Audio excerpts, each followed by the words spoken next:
This episode, we keep on trucking as we look at 70s toys. This time around, robot toys. So, stick around.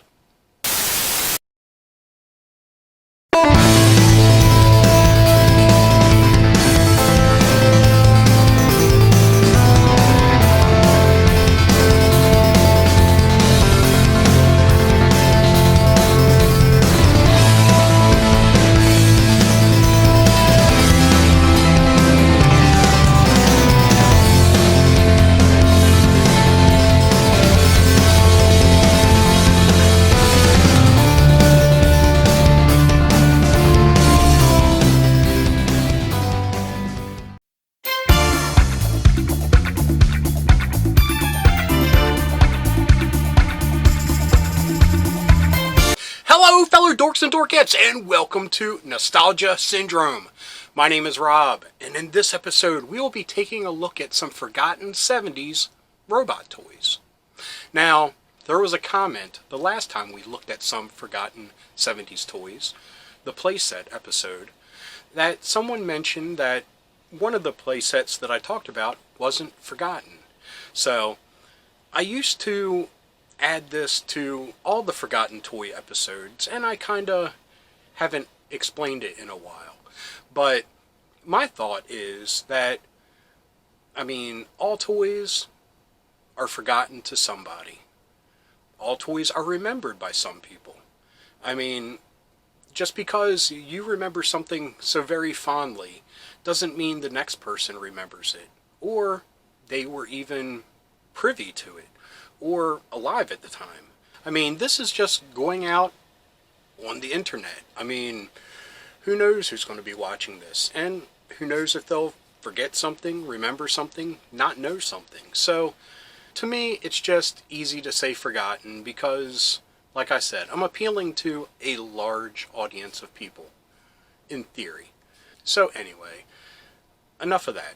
Like I said, we're going to be taking a look at some forgotten 70s robot toys.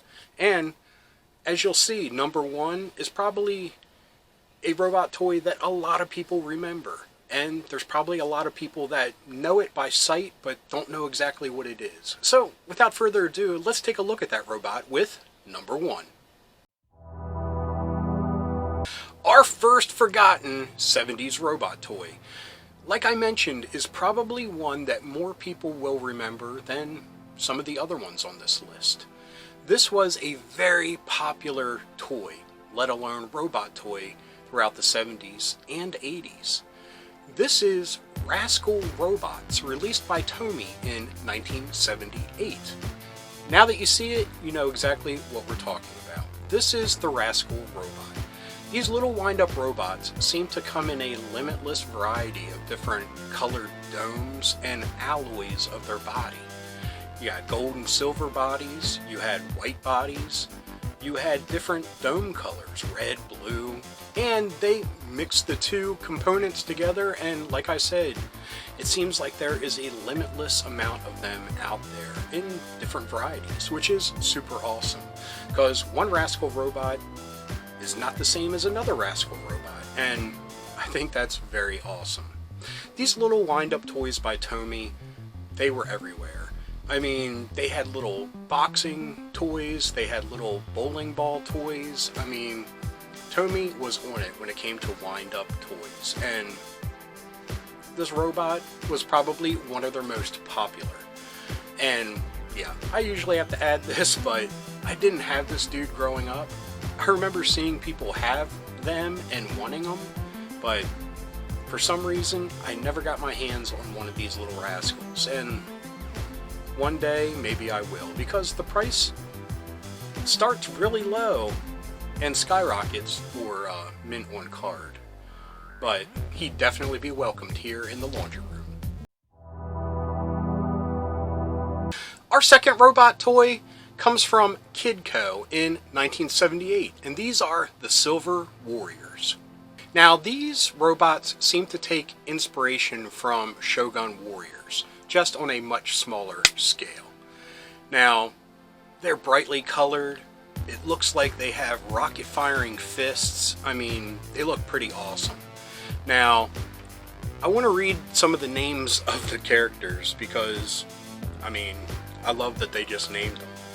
But you have Crestar, Olan, Halidar, Trungo, and then you had a 3-pack of minis that they look pretty awesome. They kind of look like Twiggy a little bit, but this predated Buck Rogers by a year.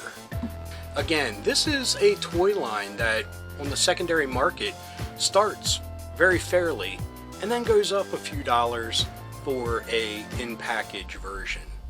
Totally fair. And like I've noticed with 70s toys, they seem to be a lot more reasonable priced than a lot of the 80s toys. I don't know why. I mean, these look really awesome, and these would look great up on your shelf with how brightly colored they are, and they're pretty neat little designs for different robots. So I'm a fan. I like the Silver Warriors, and maybe one day I'll come across one. Our third forgotten robot from the 70s touts that it is a combat machine of the future. And out of everything on this list, these are by far the most inventive and coolest and most expensive. These are Megabug Gladiators, released by Kenner in 1978. These are awesome. Let's start off real quick by taking a look at their logo. I mean, that deserves to be on a t-shirt. That is so rad. I love it. But let's take a look at the toys now, shall we? There were 3 in total. There was a dragonfly that dropped bombs, a spider that had a rope and hook attachment that I assume curled up within its big bulbous butt area, and there was a scorpion that had an awesome mace-like tail that could whip around to combat the other bugs, because like the name says, these are gladiator megabugs. They fight each other in gladiatorial combat, and yeah, I'm making up that backstory because all I have to go by is the name of them. I don't know if there is a deeper story somewhere within these toys, but they're very awesome. Like I mentioned, these are by far the most expensive on the secondary market of the toys that we are looking at in this episode. Rightfully so, because A, they're made by Kenner, which is a pretty big deal, and B, they just look awesome. I mean, these are neat little vehicles. I mean, they even have little pilots that are molded into them. I think that's really cool. Now, I would love to know the backstory for this toy line because it definitely seems like something that probably originated in Japan. Because, like I said, that little vehicle pilot that is molded into the cockpits of these bugs just reminds me a lot of different Japanese toy lines that came with those like little silver pilots that would go into the little mechs and different things like dinos, and I mean even the Dinobots originally had little drivers. I mean, so like I said, I would love to know the origins of this toy line, but if Kenner came up with it all on their own, I mean, thumbs up for them. I mean, very awesome. These are definitely a neat toy that would be an awesome addition to anyone's collection. Our next forgotten toy comes from 1978. I'm noticing a theme here. Everything so far on this list has come from 78. Could that robot craze have spawned from Star Wars in 77? Could be. But anyway, this comes from Empire Toys, and it is Galactic Starmite. There were 14 in total, and there were 6 really awesome robot figures and 8 vehicles. Not vehicles that they can get into or anything. These were just other, I guess, robotic vehicles. Things like cranes and tunnelers and my favorite, Commander Shovel, which is, yeah, can't go wrong with a name like that. The Galactic Starmites must have some popularity because out on the secondary market, they kind of go for a high price when you're looking for a more intact, complete version of them. So I find that very surprising. I mean, I've honestly never have heard of them before, and Empire Toys popped up on my radar a few times, but not enough to have like passionate fans about it. But I have to say, I'm a fan of the 6 more traditional robots of this line. I mean, again, they're really neat designs, really nice colors, and they could probably fit into any of your Toy Time adventures. I mean, they seem to be of that scale of fitting in with your Star Wars toys or G.I. Joe toys, what have you. And, I mean, either of those lines, you can't have enough robots in. That's just my opinion. You can't have enough robots in any toy line. But anyway, Galactic Starmites, I think they're pretty cool. Our 5th and final forgotten 70s robot toy comes from TT Toys. Maybe one of the T's stands for toys. Anyway, and they were released in 1977. These are fantastic zionic robots. There were 4 in total, and they were heavily inspired by Micronauts, or Micromen, from Japan. They seem to be the same scale, the same die-cast body form, and they had the same little accessories. They also featured little rocket-firing fists, which is always awesome, and it's just kind of cool with how scaled down they are that they would have such a neat little action feature, especially for a toy line that I've never really heard of before. But like I said, they were heavily inspired by the Micronauts toys that were released in America at least in 1976 and released much earlier in Japan as Micromen.